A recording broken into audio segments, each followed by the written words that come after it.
Thank you so much. I love being with mayors.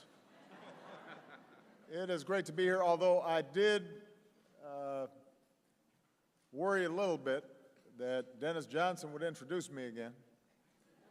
At the White House, he had the old Bulls theme song, and it set a very high bar, as if I was Michael Jordan coming out. And he is a great friend, and very much appreciate him, as I do so many of the mayors here. I saw a lot of you in Washington in January.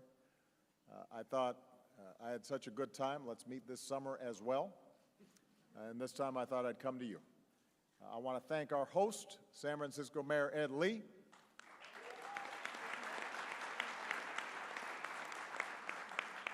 He was just in the White House for the San Francisco Giants championship visit. I know how excited the Bay Area is over the Golden State Warriors championship. I want to thank two outstanding public servants, Governor Jerry Brown and Leader Nancy Pelosi, who are here with us today. And I want to thank this year's leaders of the Conference of Mayors, Kevin Johnson, Baltimore Mayor Stephanie Rawlings-Blake, and Oklahoma City Mayor Mick Cornett.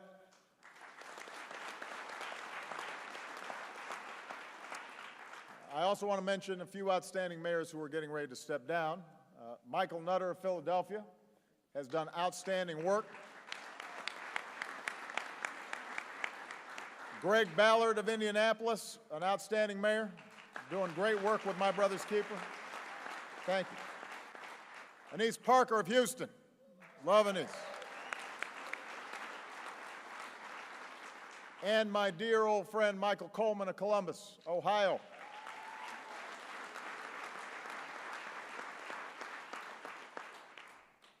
And finally, a great mayor, one of my favorite people, and I know one of the people all of you admire so much, a great mayor, Joe Riley of Charleston.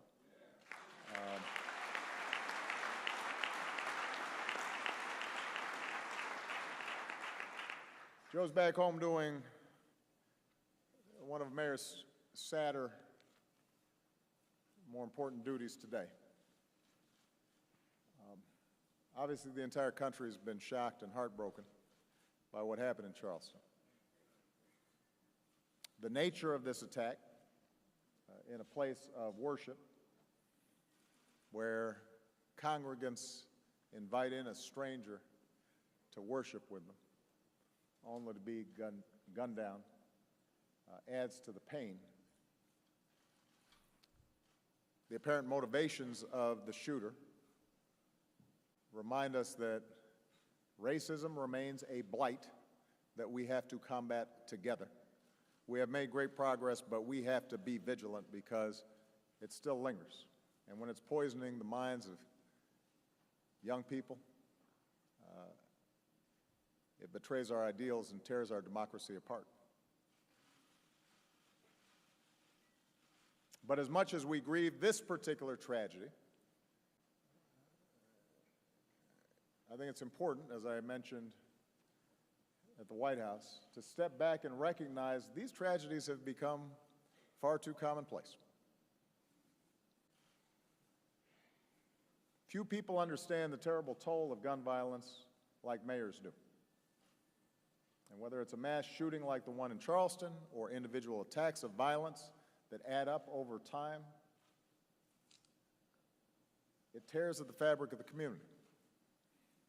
It costs you money, and it costs resources. It costs this country dearly. More than 11,000 Americans were killed by gun violence in 2013 alone. 11,000. If Congress had passed some common sense gun safety reforms after Newtown, after a group of children had been gunned down in their own classroom, reforms that 90% of the American people supported, We wouldn't have prevented every act of violence, or even most. We don't know it would have prevented what happened in Charleston. No reform can guarantee the elimination of violence, but we might still have some more Americans with us. We might have stopped one shooter. Some families might still be whole. Y'all might have to attend fewer funerals. And we should be strong enough to acknowledge this. At the very least, we should be able to talk about this issue as citizens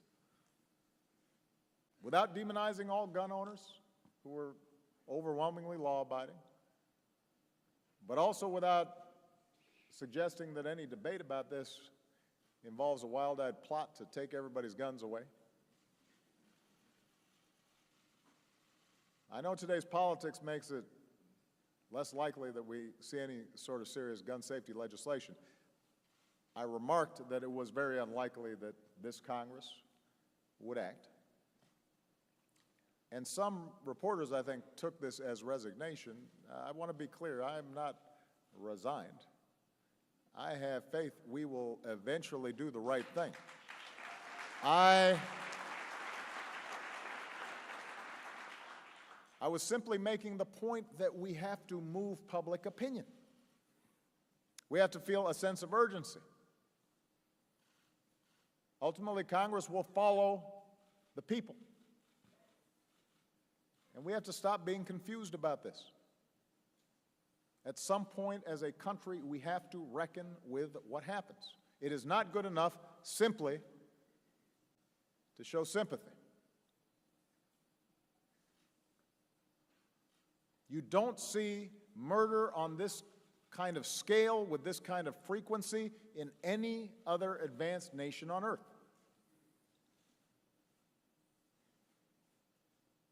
Every country has violent, hateful, or mentally unstable people.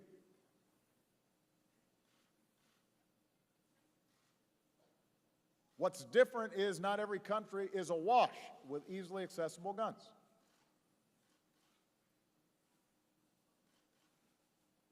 And so I refuse to act as if this is the new normal, or to pretend that it's simply sufficient to grieve and that any mention of us doing something to stop it is somehow politicizing the problem.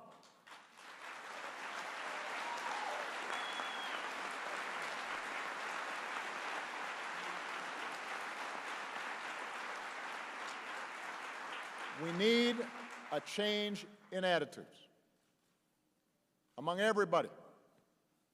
Lawful gun owners, those who are unfamiliar with guns. We have to have a conversation about it and fix this. And ultimately, Congress acts when the public insists on action. And we've seen how public opinion can change. We've seen it change on gay marriage. We've seen it beginning to change on climate change. We've got to shift how we think about this issue. And we have the capacity to change. But we have to feel a sense of urgency about it. We as a people have got to change. That's how we honor those families. That's how we honor the families in Newtown. That's how we honor the families in Aurora.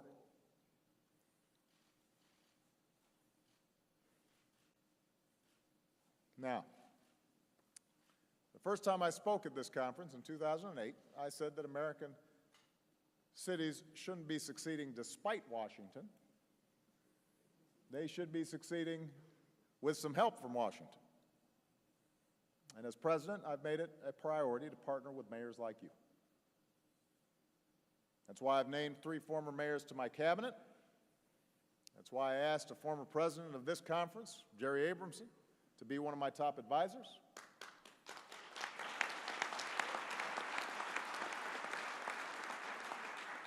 It's why my staff and I work with mayors across the country just about every day on just about every issue under the sun, from school reform to community policing, from business development to veterans homelessness.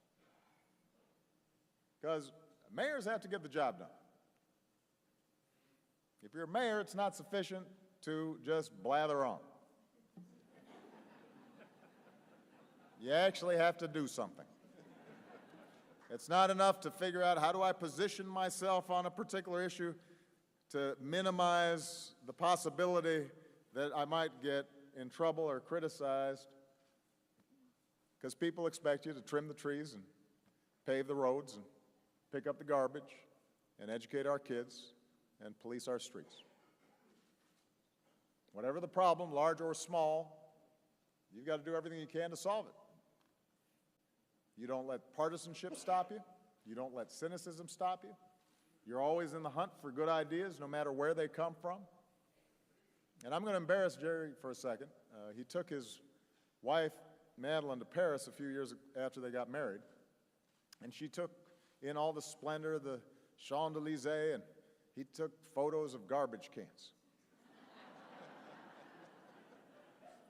That's a mayor for you. So she teased him about it. She said, there's the Eiffel Tower, there's the Seine. And he said, those are some beautiful garbage cans. And soon enough, downtown Louisville had garbage cans that looked a lot like the Parisian garbage cans. That's a mayor, right there. Somebody who's always thinking about how to make his or her city better, even on vacation in Paris, and stops at nothing to get it done. Now, as president, I'm constantly thinking about how we together can keep growing the economy and growing new pathways of opportunity for the American people to get ahead. And across the country, the good news is we're making progress, and you're seeing it in your cities. More than 12 million new private sector jobs in the past 5 years. More than 16 million Americans who've gained health insurance. More jobs creating more clean energy. Here in California, solar is growing crazy. We're producing 10 times as much solar power today as we did when I came into office. 10 times. 3 times as much wind power. Double the amount of clean energy. More kids graduating from high school and college than ever before. I'm proud of that record. And by the way, we've done it while reducing the deficit by 2/3. You don't hear that much, but let me just point that out.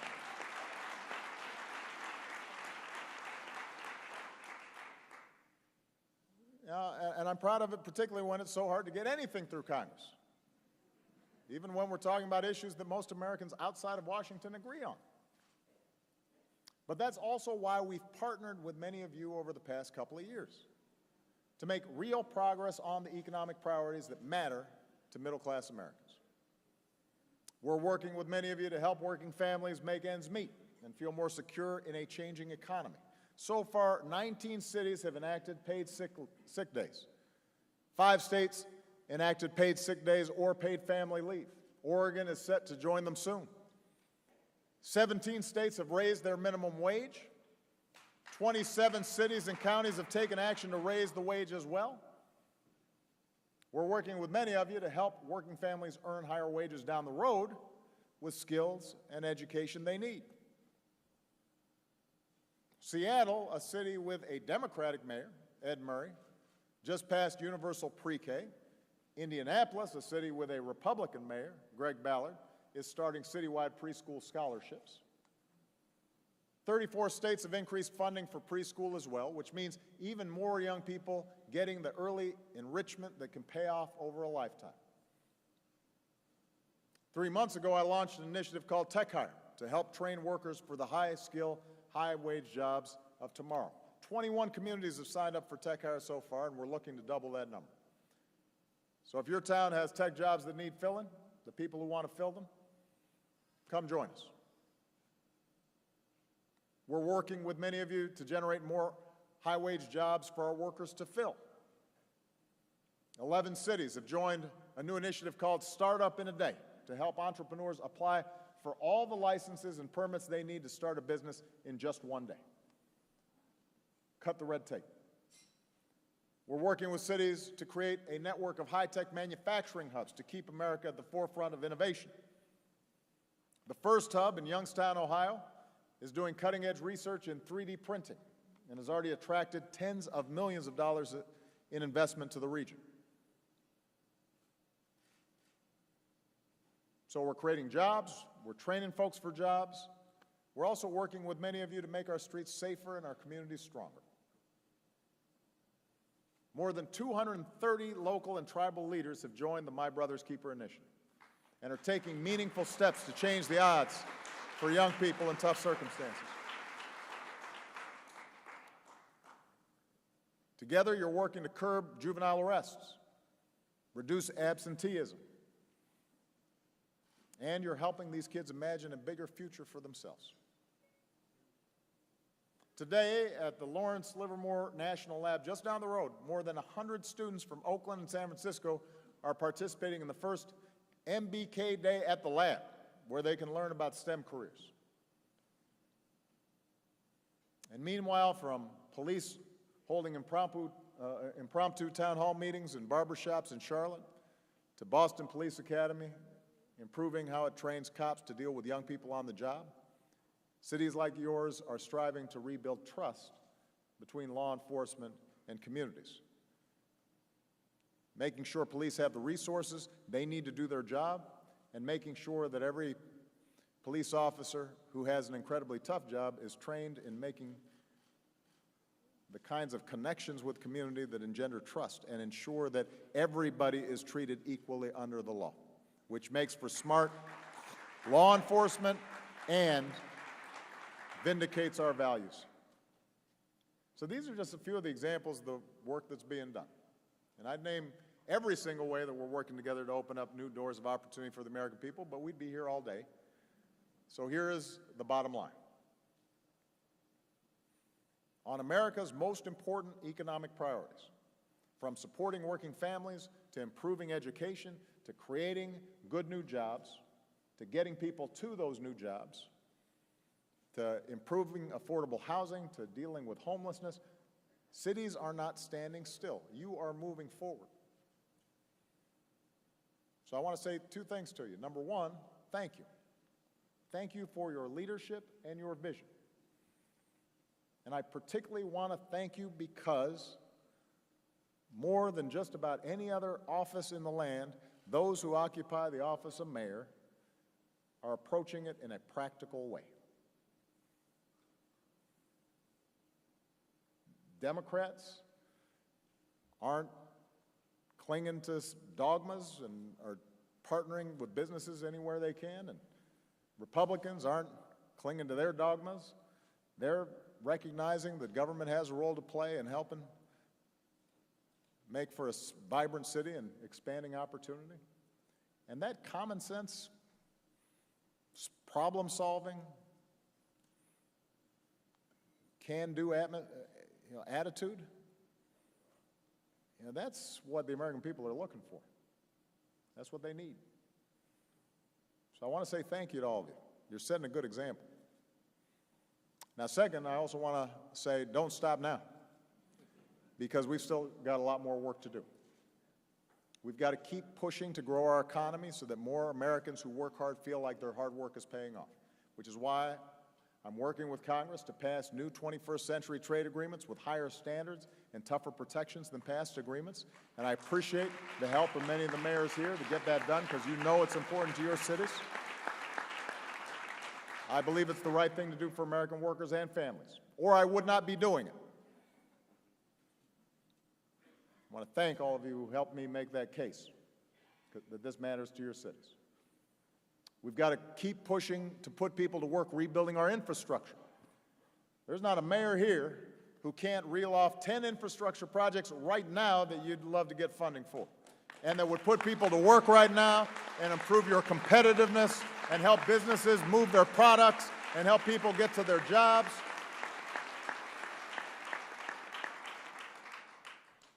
We can keep paying the cost of patching over our existing infrastructure. More expensive, less efficient, leading to higher commute times, more waste. That's an option.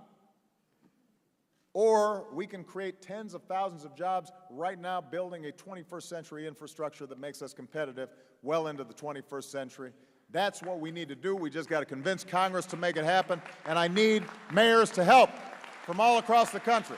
Put some pressure on Congress to get this done.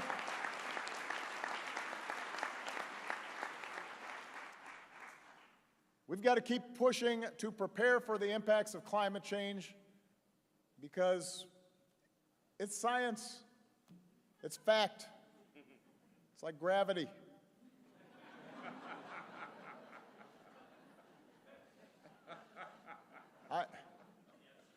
It is.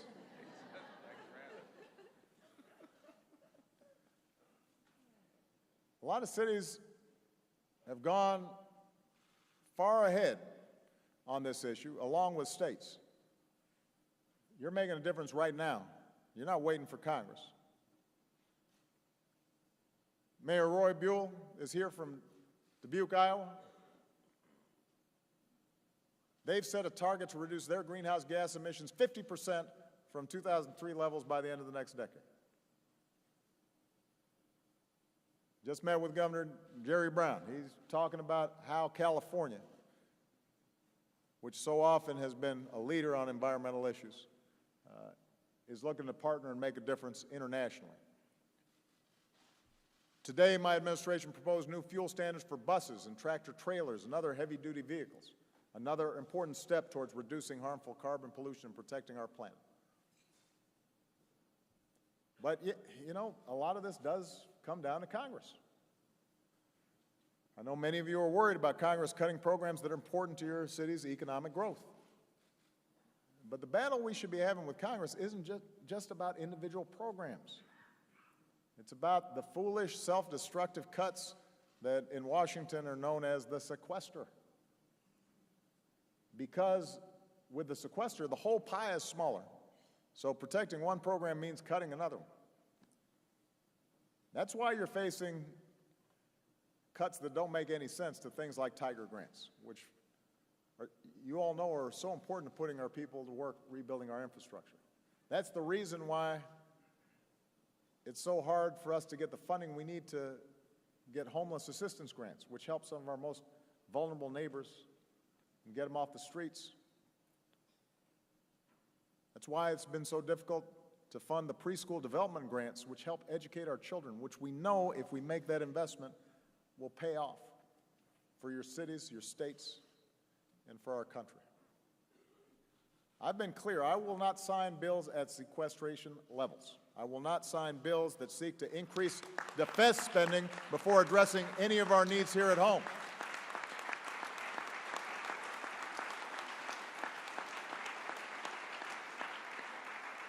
And I need your help. I need your help, mayors, to talk to your members of Congress to get rid of this sequester once and for all, because it is harming our cities and harming our country. There is no business, no successful business, that if it needed to reduce spending would simply lop off 10% everything or 15% everything. That's not how any of us would run our household budget. You'd cut out things you don't need, but you'd still keep the college fund going. You'd still pay your health insurance bill and your mortgage note. There are things we have to do as a country to stay ahead. Once again, mayors understand that if there's a conflict between ideology and reality, you should opt for reality. Don't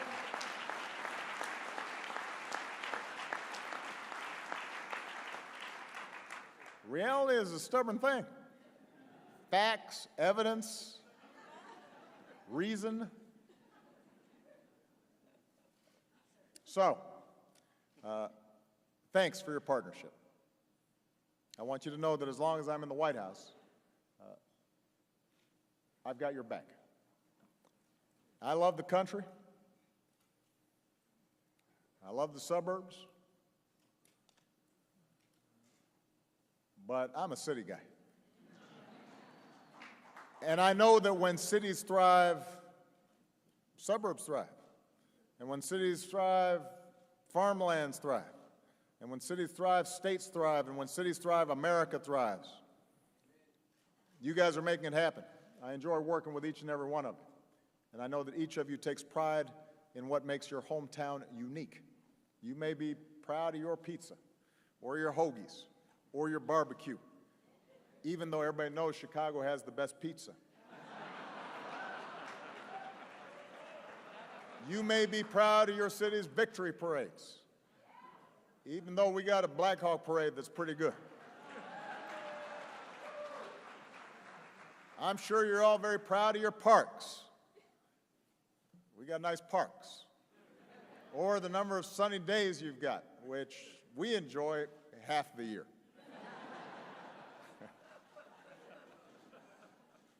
Chances are you've got a few superlatives ready in case somebody asks, what makes your city so special? That's what mayors do. You're boosters. Yet as unique as your cities are, as proud of as you should be of your cities, we always remind ourselves we're also Americans. And we all want in America to be a place where our zip code does not determine our destiny. Where every kid in whatever city, whatever hamlet, whatever town has an equal shot at life when they grow up. No matter who you are, where you come from, you can make it if you try. That's what America's about. That's what you're fighting for every day, and I'm going to fight right there alongside with you. Thank you, everybody. God bless you. God bless America.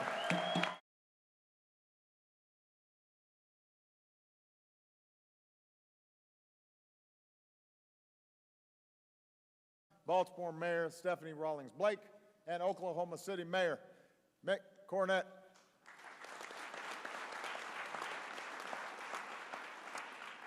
I also want to mention a few outstanding mayors who are getting ready to step down. Michael Nutter of Philadelphia has done outstanding work.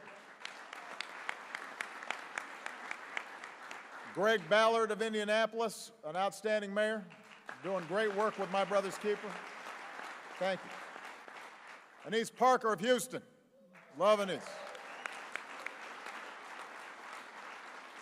And my dear old friend Michael Coleman of Columbus, Ohio.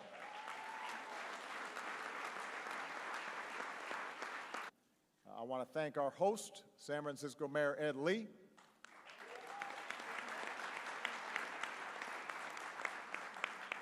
He was just in the White House for the San Francisco Giants championship visit. I know how excited the Bay Area is over the Golden State Warriors championship. I want to thank two outstanding public servants, Governor Jerry Brown and Leader Nancy Pelosi, who are here with us today. And I want to thank this year's leaders of the Conference of Mayors, Kevin Johnson of Worship, where congregants invite in a stranger to worship with them, only to be gunned down, adds to the pain. The apparent motivations of the shooter remind us that racism remains a blight that we have to combat together.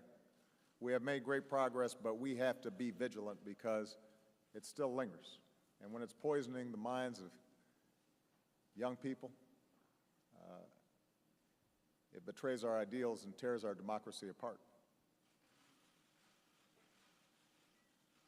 But as much as thank you so much. I love being with mayors. It is great to be here, although I did worry a little bit that Dennis Johnson would introduce me again. At the White House, he had the old Bulls theme song, and it set a very high bar, as if I was Michael Jordan coming out. And he is a great friend, and very much appreciate him, as I do so many of the mayors here. I saw a lot of you in Washington in January. I thought I had such a good time. Let's meet this summer as well. and this time I thought I'd come to you. And finally, a great mayor,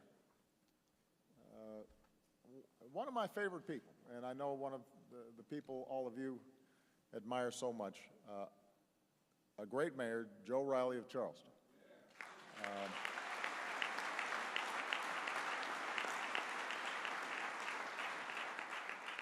Joe's back home doing one of Mayor's sadder,